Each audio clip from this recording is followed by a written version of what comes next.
1950, paragraphe 68. L'heure a sonné, mes amis.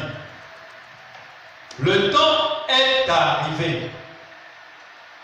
Voici ce que je déclare. Et vous pouvez me taxer de fanatique si vous le voulez. Je crois que ceci est un signe de la seconde venue de Jésus-Christ.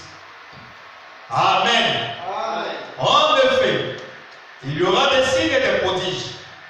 Et la chose est que si vous n'êtes pas dans le royaume de Dieu, hâtez-vous d'y entrer. Amen. Si vous n'êtes pas dans le royaume de Dieu, Frère Branham vous conseille à hâtez-vous d'y entrer. Amen. Certainement, je dois savoir un peu de quoi je parle. Amen. Sinon, Dieu n'honorerait jamais ma prière en faisant ce qu'il fait.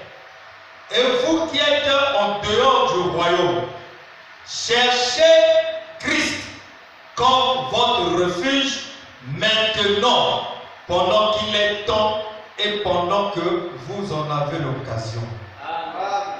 Qui peut dire Amen? Amen. Frère Branham dit, Christ est notre refuge, mais l'Église est censée le chercher. Mais je viens à l'Église. Quand on prêche la parole, je dis Amen. Frère Branham, cela suffit de pouvoir avoir Christ? Il dit non.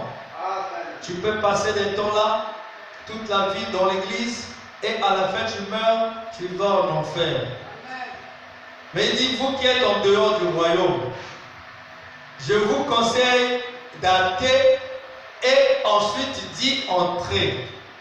Branham avait ce souci de voir le peuple être sauvé. Il avait une mission. Cette mission, c'était Matthieu 28. Allez partout, faites des nations des disciples. Et le désir pour tout chrétien, il cherchera toujours que le voisin et le prochain soient sauvés. C'est pourquoi il n'y a que l'amour qui peut faire à ce que tu puisses te soucier du salut de l'autre. C'est pourquoi dans Ézéchiel 9, lorsqu'il était question que l'ange de malédiction puisse passer